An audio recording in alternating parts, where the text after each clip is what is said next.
Hey, my name is Teacher Tash. It's very nice to meet you. So you want to greet them, have your smile, especially if this is at the kindergarten level.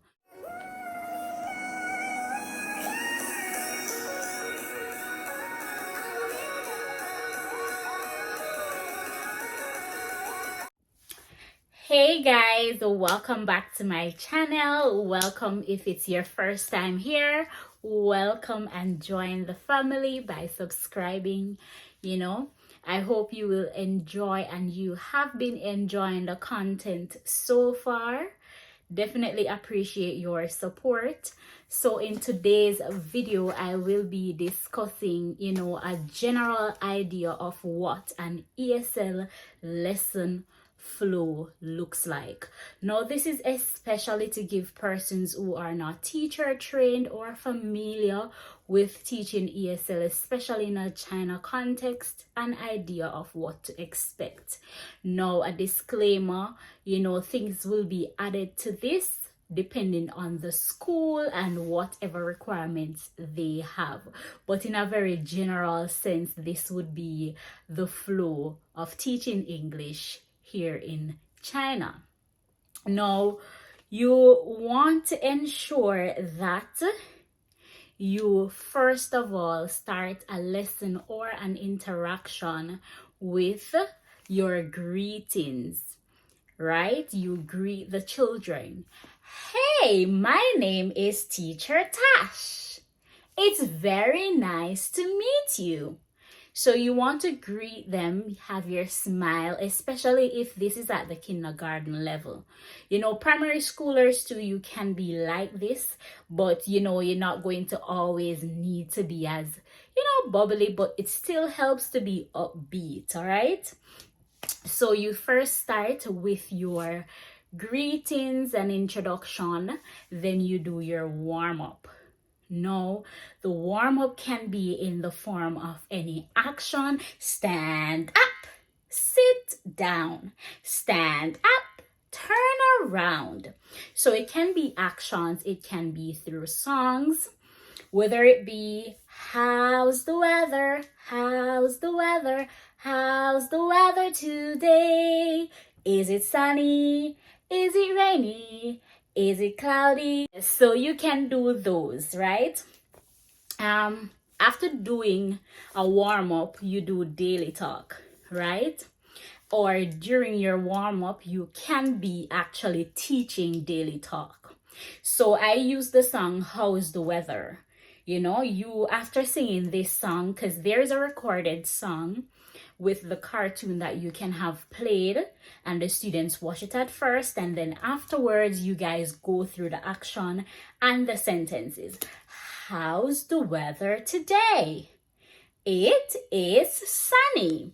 And you teach that as a daily talk. So it would be wise to at least teach one daily talk each interaction with the children. Now, this you want to also look at how much they are responding or remembering or understanding the daily talk. So one daily talk sent question and answer can go for probably 2 weeks, depending, like I mentioned, on how the strength of your students are. So that is greetings and introduction. You warm up and you can do your daily talk. Now, after doing that, you can decide to do a song, a skit, or whatever creative way to introduce your topic. For example, I will be teaching ABC, so I can play the ABC song. And this is to get them a little familiar with what I will be teaching them before actually teaching them, And so this song would be A is for apple, probably B is, whatever song that directly links. After doing your greetings and your introduction, you do your warm-up. After doing your warm-up, then you do your daily talk. Now, your daily talk, the aim of it to teach sentences that, students can use on a daily basis, right? They see this every day to get them to familiarize with using English a little bit more. All right. After doing that, you do a song or whatever activity you decide on doing to introduce whatever lesson you are going to be teaching. For example, I will be teaching the letters A and B. So I will probably choose an ABC song, right? So that's an idea. So after doing your introduction to the lesson, you want to actually go ahead and teach that lesson. Teach the lesson in terms of, if it's the alphabet, you teach them A. So if it's the alphabet, you're going to teach the letter sound for it. If it's a case where you're teaching vocabulary words, you teach the vocabulary words, right? And you have the students go ahead and repeat. Now, it's very important for students to repeat words after you. So in a very general sense, you teach the words, you say that, you have the students say together, and then you can possibly pick on individual students to say by themselves that key word. All right? And repetition cements learning, so that's the reason why. But aim to at least have the children repeat the words 2 or 3 times to gain practice. Now, after teaching the words, right, and in teaching the words as well, you can use whatever creative way you want to start teaching, right? Whether it be you did it in a role play form, right, or whatever creative way you use, flashcards, it depends. And this also depends on the school. Some schools are okay with you teaching with the flashcards as the beginning, the introduction to the keywords. Some will only like you to use the flashcards if you're practicing games. So depending on what your school is looking for, you go with that flow and you plan accordingly. All right, so after introducing the keywords, you want students to practice.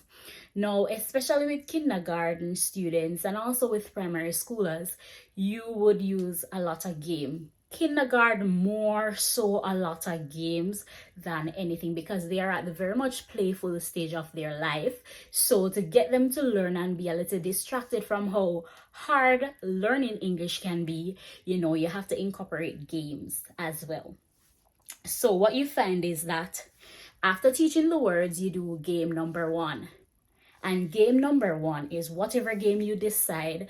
And it's very important for you to be careful in your selection of games. You don't want to choose a game that will take away from the purpose of repetition, or, it can become noisy, because learning, the environment can be a little noisy at times, and that is okay, because it's also a part of what is happening, and it depends on you to manage your class. But you want to ensure that in them playing the game, the words are being repeated. So the game number 1's aim is to have them to repeat the words on their own. Now here you can use your flashcards. So for example, you are playing 1, 2, 3 red light, right? I'll be the teacher. My back would be turned to the students, and they would be at a starting point, and each time I say 1, 2, 3, they should move. The aim is to touch my back. So the students who touch my back first would be the one that will have to repeat the word on the flashcard, or whatever picture I show them, they should know what the keyword is. So that's a game idea I just gave you.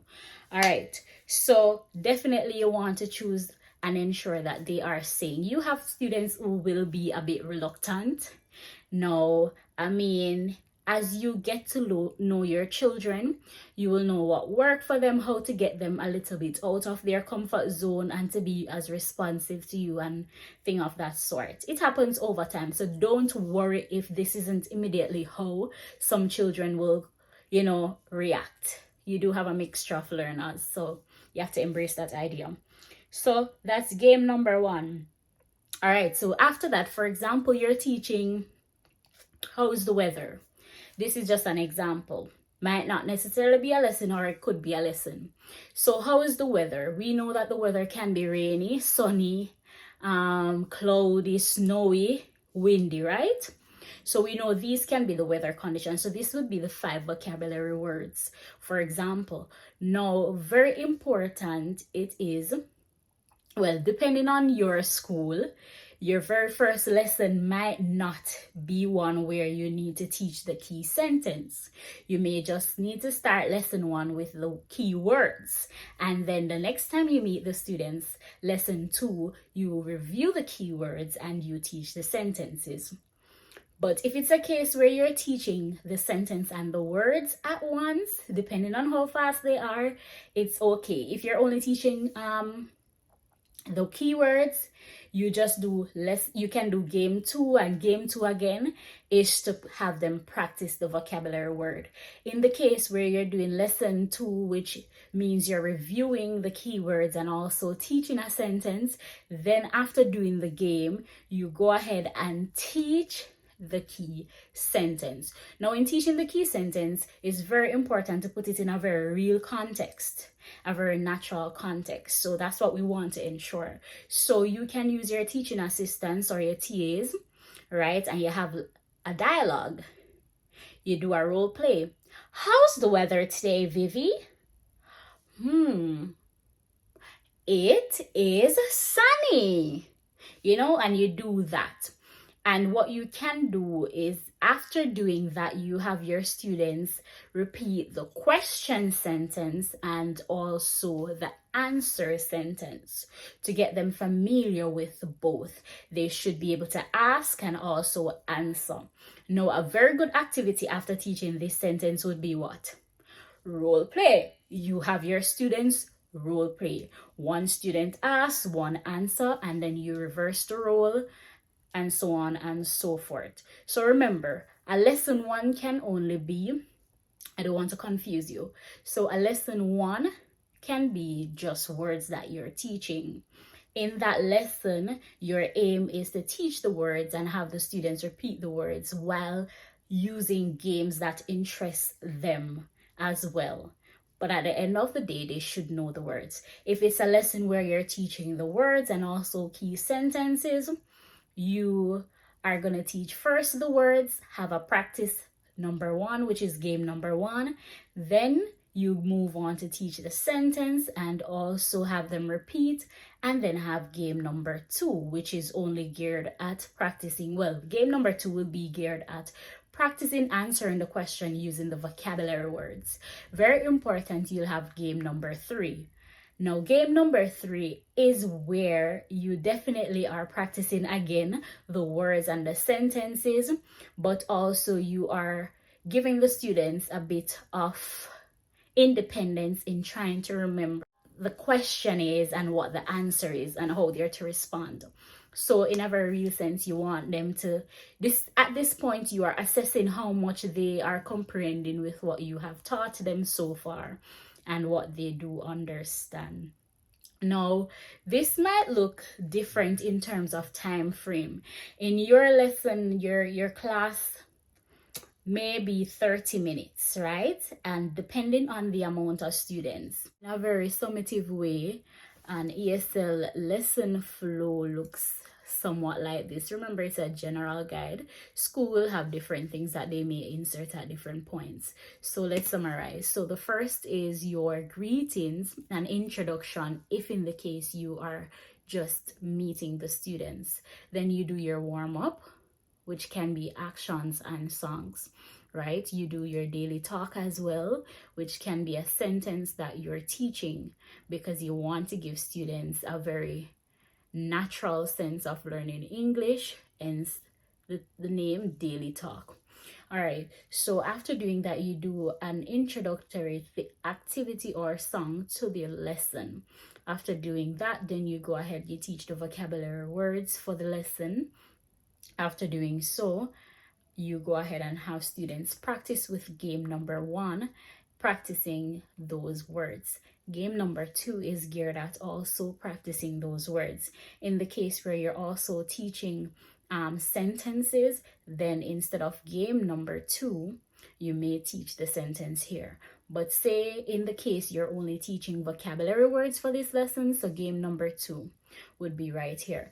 if time allows, you can have game number 3, which will be what you'd use to assess students in terms of how much they have learned. So here you should give as very little scaffolding and, as little help in terms of saying the words and the phrases, so you can have a fair understanding where their mind is at and what you need to do in the next lesson, or what you need to go over.